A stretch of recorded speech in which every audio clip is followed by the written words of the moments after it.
नमस्कार दोस्तों, मैं सुमेश चौधरी आप सभी का गणित की सीरीज़ के नए वीडियो में स्वागत करता हूं। साथियों, आज से पहले हमने औसत पढ़ा।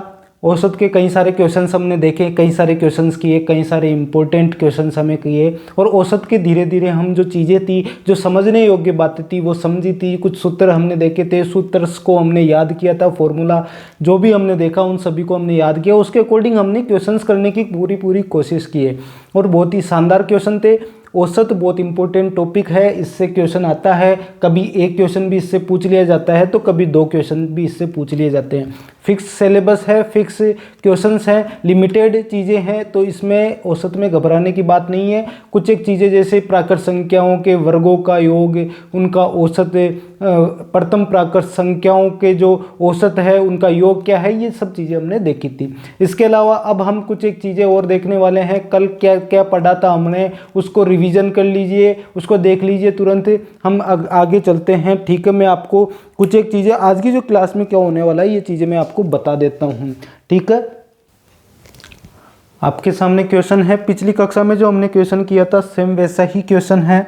जल्दी से इस क्वेश्चन को करो, फटाफट इस क्वेश्चन का आंसर बताओ कि क्वेश्चन क्या है आपके पास, और उसके बाद हम इसका जो सॉल्यूशन है वो देखेंगे। फटाफट इस क्वेश्चन को करो। क्वेश्चन का सॉल्यूशन क्या होगा? 49 लगातार सम संख्याओं का औसत 68 है, तो सबसे बड़ी तथा सबसे छोटी संख्या का अंतर क्या होगा? सबसे पहले तो देखो 49 लगातार सम संख्या। पिछली कक्षा में हमने क्या किया था? पिछली कक्षा में हमने किया था कि विषम संख्याएं, लगातार 8 विषम संख्याओं का जो एक क्वेश्चन किया था पिछली कक्षा में अपन ने, वो क्वेश्चन हम इसमें कर रहे हैं। ठीक है, वैसा ही क्वेश्चन है हमारा अगला, तो वही क्वेश्चन हम देख रहे हैं। देखो 49 लगातार सम संख्याओं का औसत 68 है। मुझे बताइए कि 49 संख्याएं कितनी? 49। अब 49 का अगर आप आधा करोगे तो देखो एक बीच में एक संख्या होगी, उसकी आधी संख्या इधर होगी, आधी संख्या इधर होगी, यही होगा ना, क्योंकि जो औसत होता है वो लगातार सम संख्याएं और जो अंतर हो वो समान होना चाहिए, तो उसके बीच वाली संख्या होती है। तो 49 ये जो नंबर है, 49 जो 49 जो नंबर है ये विषम है, और विषम है तो मतलब बीचों बीच वाली संख्या है ये। बाकी आधी संख्या इधर है, आधी संख्या उधर है। तो मुझे बताइए आधी आधी संख्या में 49 को बांटोगे तो कितना होगा? देखो एक संख्या तो बीच में औसत रह जाएगी, एक संख्या तो बीच में औसत रह गई। ठीक है, मुझे बताओ एक संख्या तो बीच में औसत रह गई, इसके अलावा एक संख्या बीच में यहाँ रह गई, सम संख्याएं थी सभी, तो बीच में औसत रह गई, और वो कौन सी संख्या है? वो 68 है। बाकी बची कितनी? 48 संख्या। बाकी बची 48 49 में से, तो 24 संख्या इधर है और 24 संख्या इधर है, दोनों मिलाकर 48 हो गई। और ये बीच वाली संख्या कितनी है? 68 है। तो मुझे बताओ बीच वाली संख्या अगर 68 है तो कितनी हो गई? फिर ये तो औसत हो गया, 24 इधर हो गई, 24 इधर हो गई, तो 49 संख्याएं हो गई ना टोटल, 68 बीच वाली, और 68 क्या है? सम संख्या है। इससे पहले वाली जो संख्या आएगी वो कौन सी आएगी? 66। इसके आगे वाली संख्या कितनी आएगी? 70 आएगी। प्रश्न में क्या पूछा है कि जो सबसे बड़ी संख्या है, इसके अलावा जो संख्या सबसे छोटी है, उनमें अंतर क्या होगा? तो बताइए, बीच वाली संख्या 68 है, 24 इधर है, 24 इधर है, ये तक समझ में आया क्या आपको? अब जो ये मेरे को ये बताओ, ये जो 24 संख्याएं हैं, ये 24 नंबर हैं, इधर भी ये 24 नंबर है, ये मुझे बताइए ये सम संख्याओं के नंबर है ना, कि ओनली 68 के इस तरफ जो सम संख्याएं हैं उनकी बात ये बता रहा है। इधर भी 68 के दाईं तरफ जो आगे वाली जो संख्याएं आनी है वो सम संख्याओं के बारे में ये बता रहा है कि जो 24 संख्या। बाकी अगर बात करें टोटल संख्या की, कि उनको विषम भी बना लो और उनको सम भी बना लो, तो वो कितनी हो जाएगी? वो 48 हो जाएगी ना। सम और विषम को मिलाने के बाद टोटल जो इस तरफ की संख्याएं हैं, जो टोटल इस तरफ की संख्याएं हैं वो, और ये भी 48 हो जाएगी ना, जो बड़ी से बड़ी संख्या है वहाँ तक, और ये भी 48 हो जाएगी, छोटी से छोटी संख्या वहाँ तक, विषम और सम को मिलाने के बाद ये हो गई। अब मुझे बताइए 68 में से अगर आप 48 निकाल दोगे, 68 में से 48 अगर आप निकाल दोगे तो छोटी से छोटी संख्या आ जाएगी, छोटी से छोटी संख्या आ जाएगी। कौन सी वाली? सम वाली, छोटी से छोटी। ठीक है, क्योंकि 48 संख्याएं हैं इस तरफ, क्यों 24 संख्या ओनली सम है, तो अगर आप निकालोगे तो ये 20 आगे आ जाएगा कि नहीं आ जाएगा। तो छोटी से छोटी संख्या ही कौन सी हो गई, 20 हो गई। सम ही है ना, देख लो। अगर इस तरफ अगर आप इसमें जोड़ोगे 68 में कितना 48 है, तो कौन सी संख्या आ जाएगी, वो बड़ी से बड़ी आ जाएगी। कौन सी आ जाएगी, बड़ी से बड़ी। और वो नंबर कौन सा होगा, 116। ये भी सम है, ठीक है। अब पूछा क्या है आपको, दोनों संख्याओं का क्या पूछा है, अंतर है। तो मुझे बताओ 116 में से 20 घटाओगे तो कितना आया अंतर है, कितना आया अंतर है, 96। और यही आपसे पूछा है, यही आपका क्या हो जाएगा, यही आपका आंसर हो जाएगा। हमने बिल्कुल बेसिकली चीज़ें सीखी है, हमने बिल्कुल बेसिकली चीज़ें की है, ठीक है। ये चीज़ें आपको समझ में आई है तो एक बार लाइक इसको ज़रूर करें और कमेंट में बताएं कि आपको क्वेश्चन कैसा लगा और समझ में आया कि नहीं आया। देखो क्वेश्चंस ऐसे ही होते हैं, लेकिन पढ़ाने का तरीका डिफरेंट होता है टीचर्स का। तो अगर आपको, मेरा जो उद्देश्य होता है आप तक जो सरल तरीका है उसको पहुंचाना होता है, आपको समझ में आए, मेरा ये मेन उद्देश्य होता है। तो इस उद्देश्य की पालना क्या मैं कर पा रहा हूँ क्या, आप मुझे ज़रूर बताना। चलो, ये क्वेश्चन आपको समझ में आ गया होगा। मैं एक और आपके लिए क्वेश्चन लेके आता हूँ। देखो प्यारे विद्यार्थियों, प्यारे साथियों, आप सभी के सामने क्वेश्चन है और क्वेश्चंस की लाइन लगी है। देखो इसमें क्वेश्चन का आंसर बताओ जल्दी से, क्या आपको क्वेश्चन समझ में आया। देखो क्वेश्चन में क्या कह रहा है कि एक कक्षा के 20 लड़के हैं भाई, उनका औसत कितना है, 35 अंक है। औसत का मतलब कि जो 20 लड़के हैं तो लगभग अगर हम मान ले, औसत का मतलब होता है कि एवरेज सभी के कितने नंबर आ रहे हैं, 35 नंबर आ रहे हैं। प्रश्न में तो क्या किया है, लड़कों को कमज़ोर बताया गया है और लड़कियों को होशियार बताया गया है। लेकिन कई जगह लड़के भी होशियार होते हैं, ऐसी बात नहीं है कि लड़कियां ही होशियार हो। तो इसमें देखो आप कि 35 अंक दिए हैं लड़कों का औसत, मतलब लगभग प्रत्येक बच्चा जो है वो 35 नंबर लेकर आ रहा है। और लड़कियों की बात करें कि प्रत्येक जो लड़की है, प्रत्येक जो गर्ल्स है, उनमें से प्रत्येक जो लड़की है वो क्या कर रही है, 49 नंबर लेकर आ रही है। लगभग औसत का मतलब होता है। अब मुझे बताइए, अगर मैं इनका योगफल चाहूँ, किनका, लड़कों के अंकों का योग, कि टोटल कितने नंबर लड़कों ने 20 लड़कों ने टोटल कितने नंबर अचीव किए, टोटल कितने नंबर प्राप्त किए। तो मुझे बताओ कि 20 गुणा में कितना, 35, ये क्या हो जाता है, ये इसका योग आ जाता है। ये योग कैसे आ जाता है कि अगर इसमें औसत का मतलब एक बच्चे का है, प्रत्येक बच्चे का नंबर है, मतलब एक बच्चे के 35 आए तो 20 के कितने आएंगे, 20 गुणा 35 से। तो बताइए 20 गुणा 35 कितना होता है, 20 गुणा 35 होता है सर 700।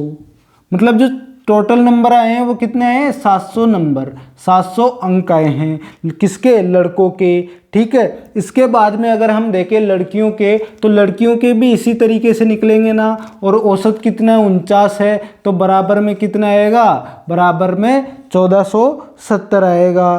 कितना आएगा, 1470। ये समझ में आया क्या, ये समझ में आपके आया क्या, मुझे बताओ। अब इन दोनों के योग कर लेंगे, इन दोनों का क्या कर लेंगे, योग कर लेंगे इन दोनों का। तो इससे क्या होगा, इससे क्या निकल कर आएगा, टोटल स्टूडेंट के प्राप्त अंकों का योग आ जाएगा। जो क्लास में टोटल स्टूडेंट है उन्होंने कितने अंक लिए हैं, उनके टोटल अंक कितने आए हैं, उनका जो योग है, उनका जो टोटल है, उनका जो एडिशन है वो निकल कर हमारे पास आ जाएगा इनको जोड़ने से। तो बताइए 700 और 1470 को जोड़ोगे 2170, आपके पास क्या आ गया, आपके पास टोटल नंबर आ गए। टोटल स्टूडेंट्स के क्या नंबर आ गए, टोटल स्टूडेंट्स नंबर आ गए, मार्क्स। समझ में आया आपको, ये क्वेश्चन आपको क्या समझ में आया क्या, ठीक है। टोटल मार्क्स कितने आ गए, 2170। अब आपको अगर औसत पूछ रहा है, एवरेज अगर आपको टोटल स्टूडेंट का पूछ रहा है, तो कैसे निकालते हैं, योग बटे संख्या, योग बटे संख्या। तो टोटल स्टूडेंट्स के नंबरों का योग कितना है, 2170 है ना, बटे में संख्याएं कितनी है बच्चों की संख्याएं हैं सर 20 और 30। टोटल संख्या 50 हो गई गुरुजी, कितनी हो गई, 50। 0 से 0 क्या हो गया, कट गया हमारा, ठीक है। अब 217 में किसका भाग देना है, 5 का। कैसे देखो 5 चौके 20, एक इधर गया, ठीक है, 5 तिये 15, ठीक है। फिर बचा कितना, 2 बचा, तो 5 चौका 20, 43.4 क्या आ गया, औसत नंबर है, औसत एवरेज नंबर आ गया, एवरेज नंबर। ठीक है, तो एवरेज नंबर कितने हो गए, 43.4। अब कई महानुभाव क्या करते हैं कि सर एक एवरेज हमें दिया है, दूसरा एवरेज हमें दिया है 35 प्लस में 49/2 कर देते हैं। यह गलत होता है भाई साहब, ये क्या होता है, गलत होता है। ये गलत क्यों होता है, क्योंकि ये उसी में लागू है जिसमें लगातार संख्याएं हो, जिसमें दो संख्याओं के बीच का मतलब प्रत्येक संख्याओं के बीच अगर हम देखें तो जो अंतर है, जो उनके बीच का जो अंतर है वो समान होना चाहिए। जो डिफरेंस है उन दोनों के बीच में या प्रत्येक संख्याओं के बीच में जो अंतर है वो कैसा होना चाहिए, वो समान होना चाहिए। तो यहाँ क्या प्रत्येक 20 लड़कों के जो नंबर आ रहे हैं उनमें क्या अंतर समान है क्या, कि एक एक का या दो दो नंबरों का नहीं है अंतर समान। हो सकता है पहले लड़के के 20 नंबर आ जाए, अगले लड़के के 40 आ जाए, फिर एक के 50 आ जाए, फिर एक के मान लीजिए 90 आ जाए, एक के 100 आ जाए, एक के ऐसे कुछ करके नंबर आ सकते हैं। किसी के भी कोई ऐसे डिफरेंस बराबर नहीं है, इसलिए हमने इस तरीके से नहीं किया जो अभी मैंने बताया था। ठीक है, वो अगर आप करते हो गलत इसलिए होता है क्योंकि डिफरेंस समान नहीं है। इन दोनों संख्याओं के बीच में भी डिफरेंस समान नहीं है, स्टूडेंट्स की संख्या अलग अलग भी है।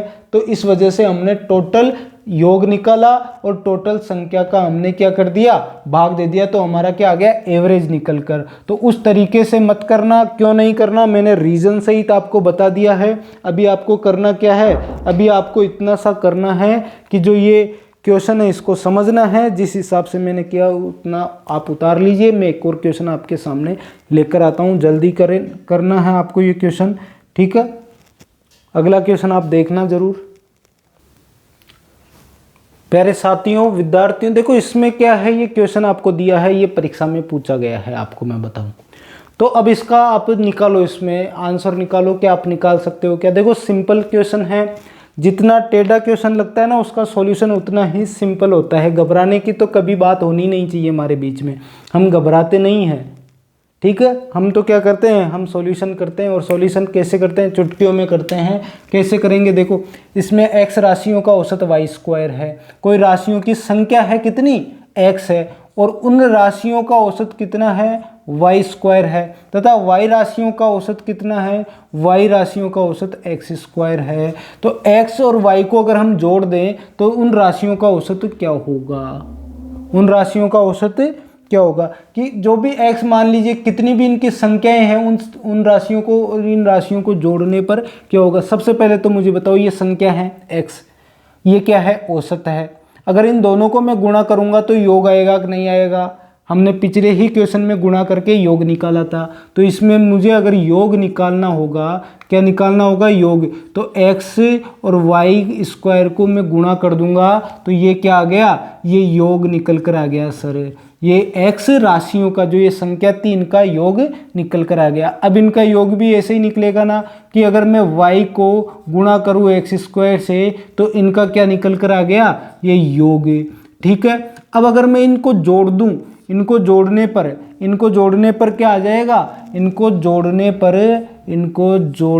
क्या आ जाएगा, इनको जोड़ने पर निकल कर आ जाएगा x से y² प्लस में yx का स्क्वायर। ये आ गया इनका टोटल योग। क्या आ गया, टोटल योग, या टोटल क्या करोगे आप, टोटल योग। ठीक है, टोटल जो भी आपका एडिशन है ये आपके निकल कर आ गया, इन सभी का टोटल निकल कर आ गया। अब मुझे बताओ, अब इस औसत कैसे निकालते हैं, योग बटे संख्या। अब हमारे पास टोटल योग तो आ गया, कितना आ गया टोटल योग, xy² प्लस में yx² बटे में। अब मुझे बताओ, क्या बताओगे, मुझे क्या बताओगे, मुझे यही बताओ आप कि जो इधर हैं, किधर है, इधर है ये संख्याएं x और y, इनको जोड़ोगे तो टोटल संख्याएं आ जाएगी ना। x और y को जोड़ते ही टोटल संख्याएं क्या हो गई, आ गई। अब मुझे बताओ औसत निकालोगे, इन दोनों में ऊपर में कॉमन क्या आ रहा है, ऊपर में कॉमन आ रहा है पहले तो कितना, x और y दोनों कॉमन आ रहा है गुणा में, x और y। तो पहली संख्या में बचेगा x तो कॉमन आ गया, y² था तो एक y बचेगा। ठीक है। और दूसरी संख्या में x और y दोनों कॉमन आ गया, y आ गया, तो बचेगा क्या, x बचेगा, बटे में x प्लस में y, ये बचा ना। तो ये दोनों सेम हो गए, x में y जोड़ दो या चाहे y में क्या जोड़ दो, x जोड़ दो, एक ही बात होती है। तो ये दोनों कट जाएंगे और बचेगा क्या आपके औसत x गुणा y, ये आपके क्या आ गया, ये आपके एवरेज आ गया। अब मैं रुको, आपकी फीलिंग्स समझ रहा हूँ, ठीक है। फीलिंग्स कैसे समझ रहा हूँ कि आप बैठे हो और आप देख रहे हो सर ये कॉमन कैसे आ गया, है ना, यही आपके दिमाग में चल रहा है। देखो मैं कॉमन लेना आपको सिखाता हूँ इसमें। ये इनको बोलते हैं चर। चर मतलब जो अल्फ़ाबेट के नंबर होते हैं उनको चर बोलते हैं, जो ये संख्यात्मक मान नहीं होते उनको चर बोलते हैं। देखो इसमें कैसे होता है कि आपने ये संख्याएं थी, अब इनको जो सॉल्यूशन है मुझे बताओ, x y का स्क्वायर प्लस में y और x का स्क्वायर है।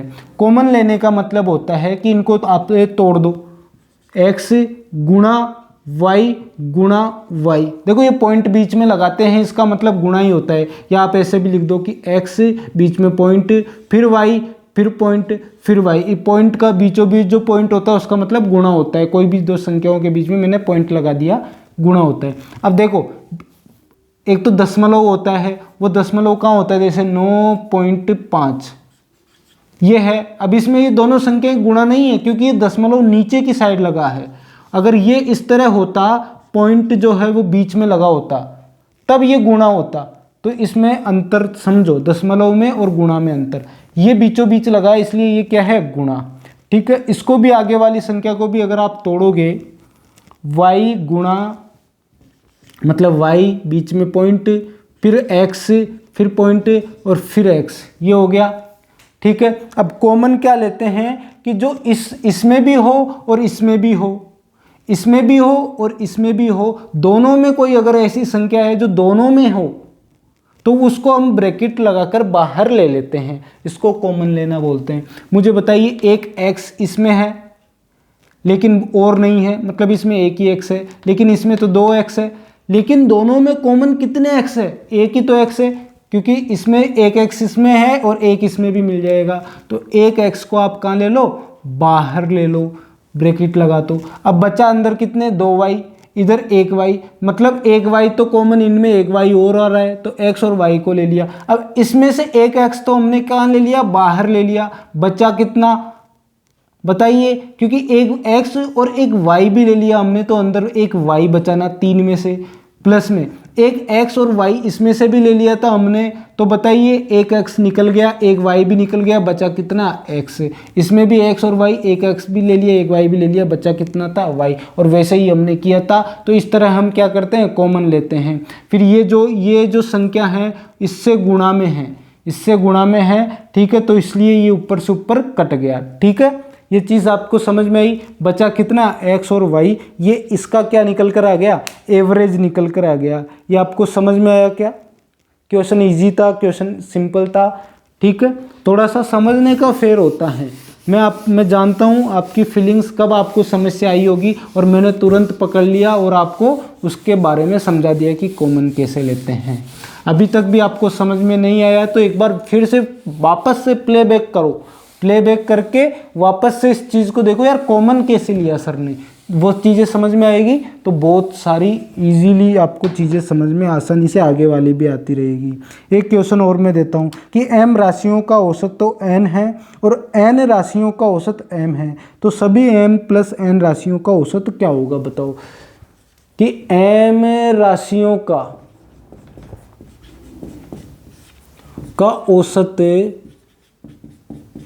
औसत अगर n है, औसत कितना है, n है, और n राशियों का औसत